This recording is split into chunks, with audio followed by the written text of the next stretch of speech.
नमस्कार, ये रेडियो वर्षा है।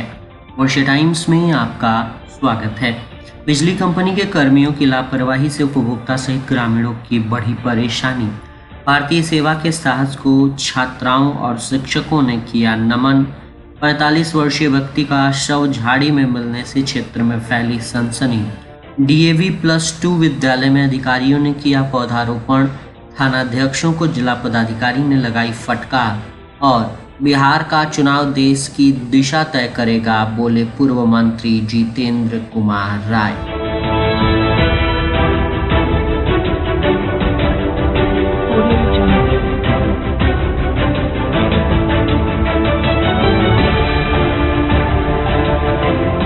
वर्षा टाइम्स के साथ मैं नवनी।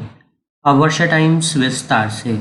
ग्लोरिया संवाददाता त्रिलोकीनाथ दुबे के अनुसार बिजली कंपनी के कर्मियों की उदासीनता व लापरवाही के चलते जहां उपभोक्ता परेशान है, वहीं हाई टेंशन तार की चपेट में आने से मौत की अनेकों घटनाएं घट रही हैं, जिसके चलते उपभोक्ता सहित ग्रामीणों की परेशानी बढ़ रही है। बिजली कंपनी द्वारा प्रतिनियुक्त फ्रेंचाइजी मनमाने ढंग से विपत्र निकालकर उपभोक्ताओं को थमा देते हैं, जहां अवैध व गलत बिजली विपत्र पाते ही उपभोक्ताओं की परेशानी बढ़ जाती है। अपना विपत्र सुधारने के लिए उपभोक्ता बिजली कंपनी के कार्यालय का चक्कर लगाते रहते हैं, लेकिन कार्यालय द्वारा उन्हें फटकार के सिवाय कुछ हासिल नहीं होता है। क्षेत्र के पुरंदर बथुआ गांव निवासी उपभोक्ता बनारसी चौहान के घर में जल रहे 3 माह का बिजली विपत्र राशि 32 लाख रुपए बिजली कंपनी ने भेजा, जहां उनका लड़का उदय कुमार चौहान कार्यालय का चक्कर लगाते लगाते थक चुका है।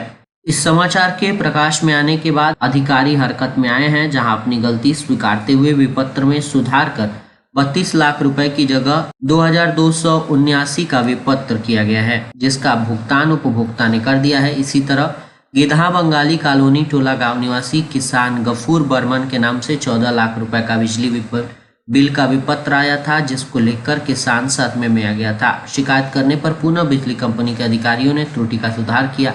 इतना ही नहीं, कर्मियों की लापरवाही से अनेकों दुर्घटनाएं हो रही हैं, जिसमें हाई टेंशन तार की चपेट में आने से मौत की सूचना आ रही है।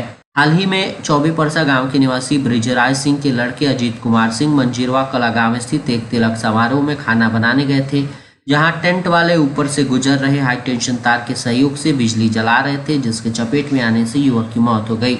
इस संबंध में शिव शंकर कुमार, कार्यपालक अभियंता विद्युत प्रमंडल मीरगंज का कहना है कि प्रतिनियुक्त फ्रेंचाइजी व कर्मियों की एक आवश्यक बैठक बुलाई जाएगी, जिसमें उनके लापरवाही के विरुद्ध बैठक में चर्चा करने के बाद कार्यवाही की जाएगी।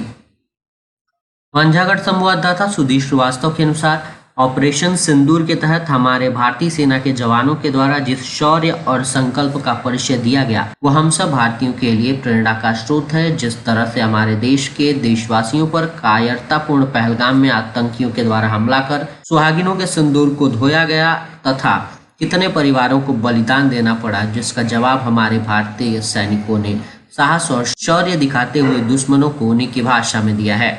इसके साथ ही देश का नाम विश्व में रोशन किया है। वीर सैनिकों को मांझागढ़ प्रखंड अंतर्गत कर्णपुरा नवसृजित विद्यालय के प्रधानाचार्य लोकेश कुमार सहित इस विद्यालय के समस्त शिक्षक और छात्र छात्राओं के द्वारा हृदय से नमन किया गया। वहीं दूसरी तरफ नवसृजित विद्यालय वैसही धमही तत्वा टोली के प्राचार्य छोटेलाल राम, शिक्षक गणपत यादव सहित विद्यालय परिवार की तरफ से वीर सैनिकों को नमन किया गया। दूसरी तरफ मांझागढ़ प्रखंड के जदयू प्रखंड अध्यक्ष योगेश प्रसाद ने देश का नाम रोशन करने वाले वीर सैनिकों को सलाम किया।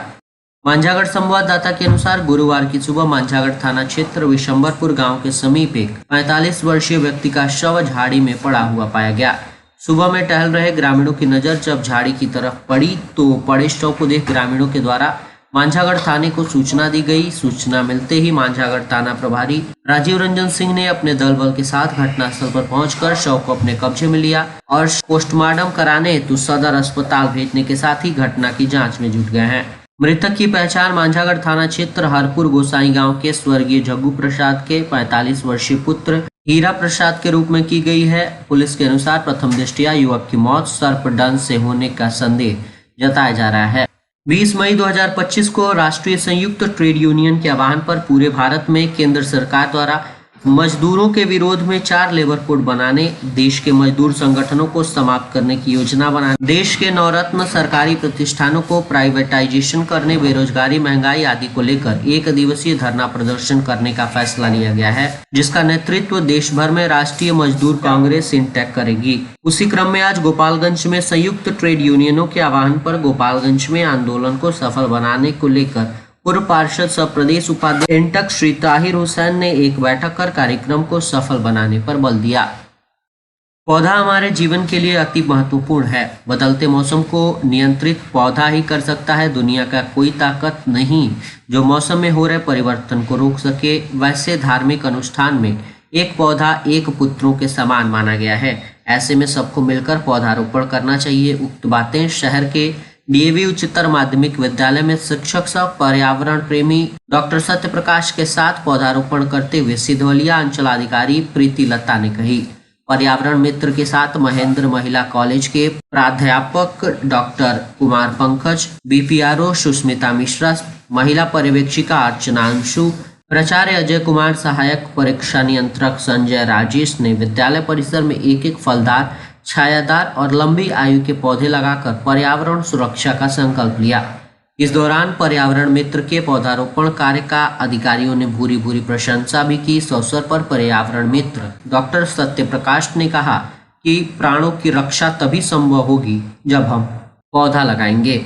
आज अधिक से अधिक पौधा लगाने की आवश्यकता है, तभी इस धरा पर वास करने वाले जीव जंतुओं की सुरक्षा हो पाएगी।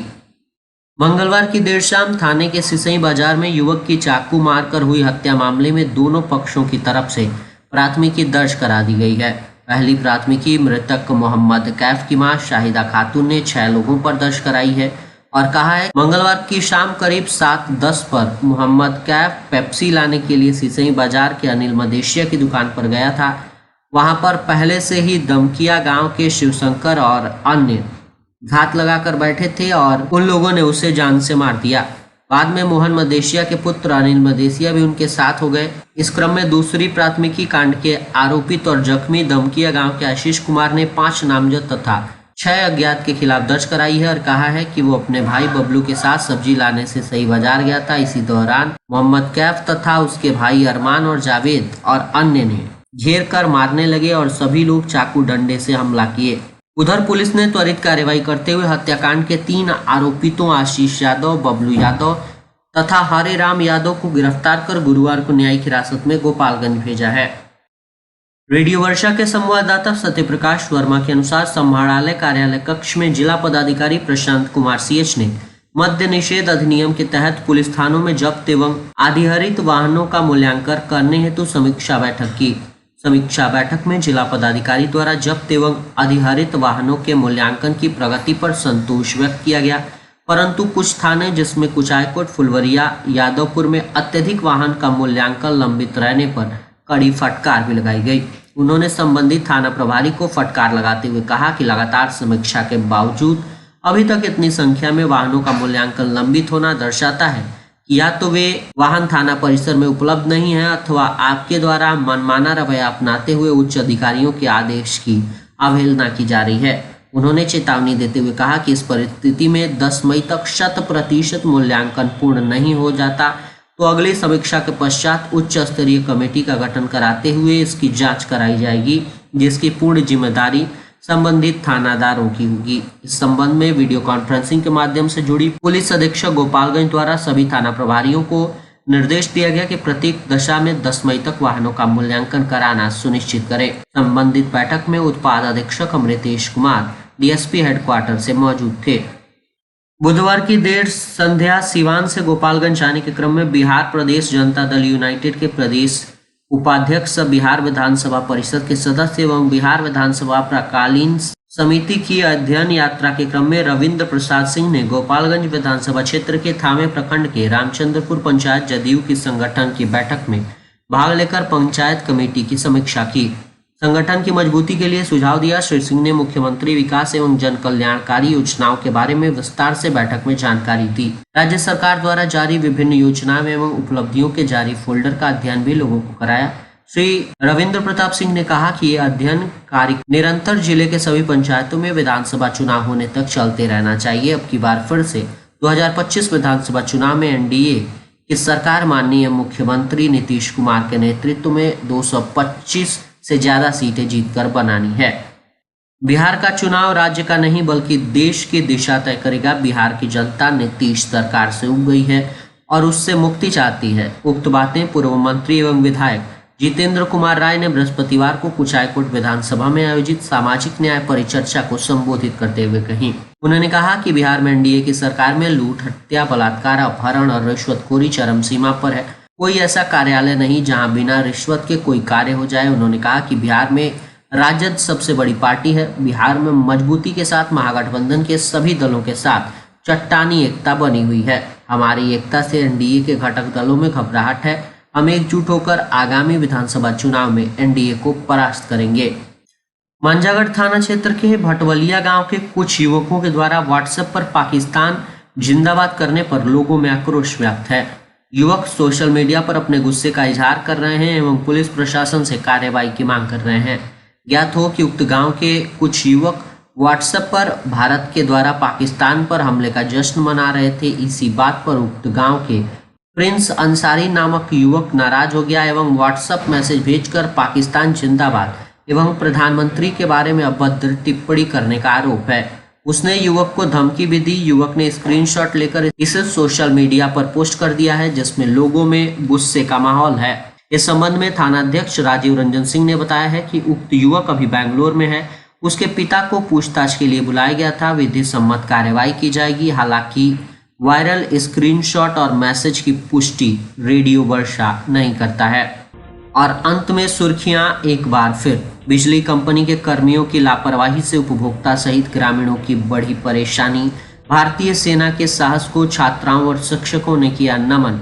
45 वर्षीय व्यक्ति का शव झाड़ी में मिलने से क्षेत्र में फैली सनसनी।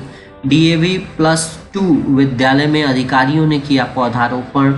थानाध्यक्षों को जिला पदाधिकारी ने लगाई फटकार। और बिहार का चुनाव देश की दिशा तय करेगा, बोले पूर्व मंत्री जितेंद्र कुमार राय। वर्षा टाइम्स का ये अंक यहीं समाप्त हुआ। नमस्कार।